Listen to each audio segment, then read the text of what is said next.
తున్నాయి. నక్కకు ఇంకా అందకుండా ఉన్నాయి.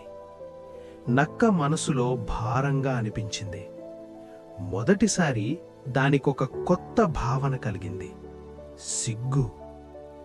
ఎవరైనా నన్ను చూస్తే, ఇన్నిసార్లు దూకి విఫలమైనట్టు చూసి నవ్వితే? నక్క చెవులు కదిలాయి. వెంటనే నక్క తనను తాను సర్దుకుంది. వెన్ను నిటారుగా పెట్టి ముక్కు పైకెత్తింది. నకిలీగా నవ్వింది. "హుం" అని గట్టిగా అంది. "ఆ ద్రాక్ష పండ్లు పుల్లగా ఉంటాయి" అంటూ తిరిగి నడవడం మొదలుపెట్టింది.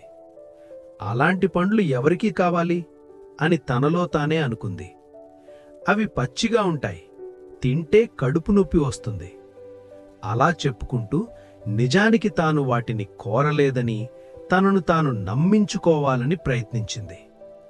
తోక ఊపుతూ తల పైకి పెట్టుకుని అక్కడి నుంచి వెళ్ళిపోయింది. కాని ప్రతి అడుగుతో దాని కడుపు మళ్లీ గోగురుగుమంది. నోరు